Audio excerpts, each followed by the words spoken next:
उत्तर प्रदेश सरकार द्वारा व्यापारियों के हित में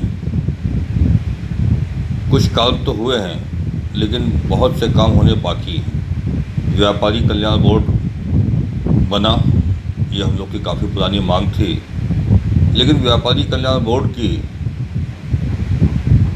ज़्यादा बैठकें नहीं हो पाई और उसका धरातल पर बहुत ज़्यादा उपयोग नहीं हो पाया।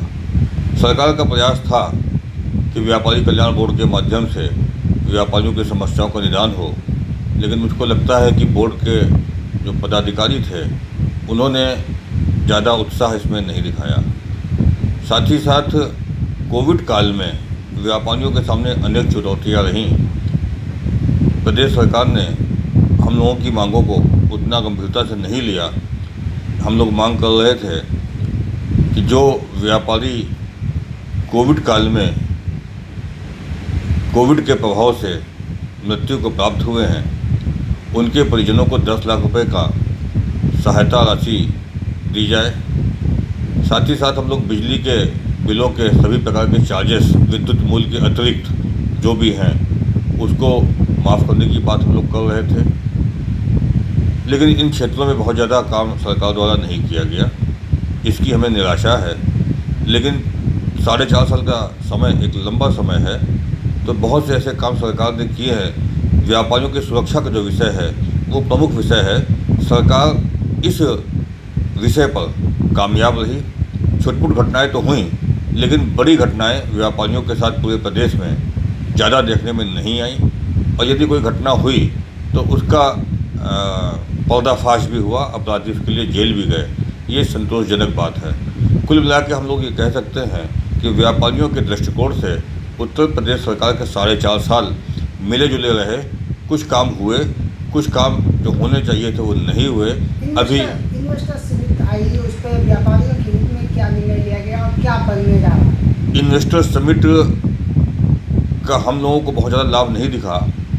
शायद अभी जो MOU हुए हैं वो क्रियान्वित हो रहे हैं, जैसा हम लोग को समाचार पत्रों के माध्यम से मालूम पड़ता है, लेकिन अभी उसका प्रभाव व्यापारियों पर नहीं पड़ा। लेकिन मुझे लगता है कि जल्दी जैसे जैसे वो फैक्ट्रियाँ, वो उद्योग अपनी गति पकड़ेंगे, तो निश्चित रूप से व्यापारियों को और जनता को, दोनों को इसका लाभ होगा। लखनऊ में किस तरह के उद्योग की बात करना चाहिए और क्या हो सकता है, किस तरह? सरकार ने एक बहुत अच्छा काम किया। ODOP की जो योजना लाए, वो योजना निश्चित रूप से प्रदेश के उत्पादों को बढ़ाने वाली थी, और मुद्रा ऋण सही तरीके से नहीं मिल पाया, ये एक चिंता का विषय रहा। लखनऊ के अगर उद्योग की और व्यापार की बात करें तो लखनऊ में चिकन का व्यापार और रेवड़ी का व्यापार प्रमुखता से होता है।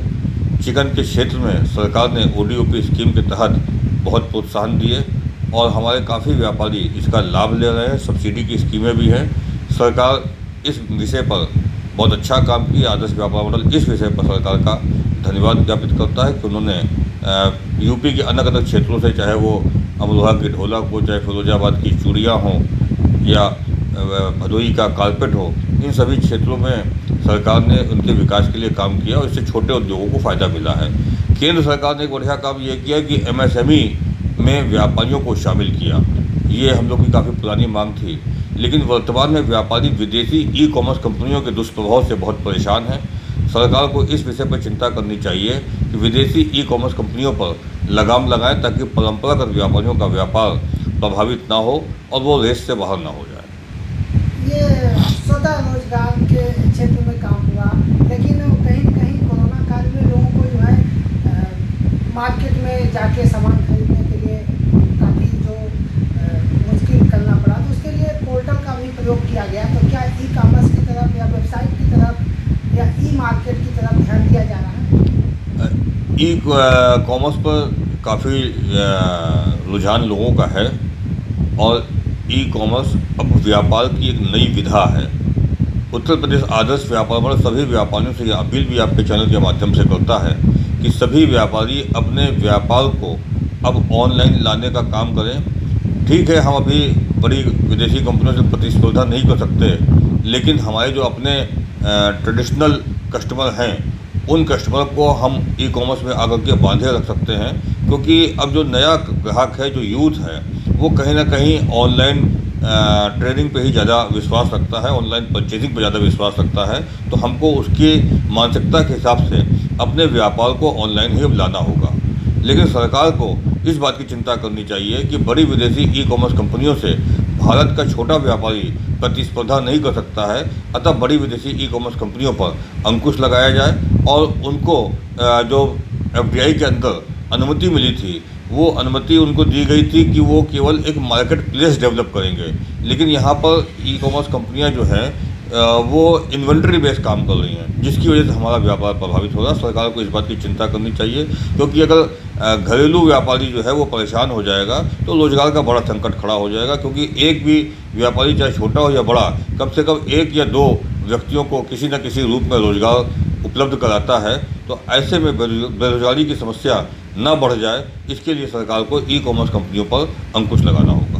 आपके माध्यम से लॉकडाउन के दौरान ई कॉमर्स वेबसाइट का भी एक शुभारंभ करने की योजना बनाई गई थी, वो क्या थी? देखिए, जिस समय लॉकडाउन लगा था, पहला लॉकडाउन, तो उस समय लोगों को खाने पीने का सामान आसानी से मिल जाए, सरकार ने भी इस दिशा में प्रयास किया था। उत्तर प्रदेश आदर्श व्यापार मंडल और confederation of all India traders ने भी राजधानी लखनऊ में और कुछ चुनिंदा शहरों में हम लोगों ने एक वेबसाइट शुरू की थी। एक हम लोगों ने कुछ कंपनियों के साथ में टाई अप करके लोगों को घर तक सामान पहुंचाने की व्यवस्था शुरू की थी, जो कुछ समय तक चली, कोविड के समय तक का चली। उसके बाद वो विषय जो है वहीं पर रुक गया। अब confederation of all India traders एक भारत ई मार्केट के नाम से पोर्टल तैयार कर रहा है, जो अमेज़ॉन और फ्लिपकार्ट के लेवल पे ही होगा, लेकिन अभी उसको तैयार होने में थोड़ा समय लग रहा है। हम लोग उसकी तैयारी कर रहे हैं। क्या कहना चाहेंगे, इस तरह के व्यापारी किस दिशा में सोच रहा है, किस तरह रुझान है, जो राजनीति है, जो सत्ता है, उसकी तरफ? उत्तर प्रदेश आदर्श व्यापार मंडल ने अपने 17वें स्थापना दिवस के मौके पर प्रदेश की राजधानी लखनऊ से एक अभियान शुरू किया है कि हम लोग जितनी भी पॉलिटिकल पार्टीज़ हैं, ये बहुत सुनियोजित तरीके से व्यापारियों को, साथ ही साथ जनता को, सभी को जाति धर्म के खांचे में बांटने का काम करते हैं और अपनी सुविधा के अनुसार से हम लोगों को बांट लेते हैं। हमें हिंदू मुस्लिम में बांटते हैं, हमें यादव बनिया ब्राह्मण क्षत्रिय ब्राह्मण ठाकुर में बांटते हैं। ऐसे में आदर्श व्यापार मंडल ने तय किया है कि व्यापारी समाज एक बहुत बड़ा वोट बैंक है। यदि हम सब लोग व्यापारी बनकर वोट देंगे, वोट देते समय हम लोग इस बात की चिंता करें कि जो व्यापारियों के हितों की रक्षा जो दल करेगा, हम उसको ही वोट देंगे और अपनी जाति को नहीं देखेंगे, अपने धर्म को नहीं देखेंगे। सब लोग इस तरीके से वोट दें, इस सोच के साथ वोट दें। इस जागरूकता का कार्यक्रम को हम लोग चला रहे हैं और इस बार का जो विधानसभा का चुनाव होगा, इसमें उत्तर प्रदेश का व्यापारी गेम चेंजर साबित होगा और व्यापारियों के वोट से ही सरकार बनेगी, क्योंकि व्यापारी में सभी जाति के लोग हैं, सभी धर्म के लोग हैं। और हम लोग जब एक सोच के साथ वोट देंगे तो निश्चित रूप से 2 करोड़ व्यापारी, उनके कर्मचारी और उनके परिजन मिला करके लगभग हमारे पास 8 करोड़ वोट हैं। तो 8 करोड़ वोटर जिसको वोट देंगे, निश्चित रूप से सरकार उसी की बनेगी।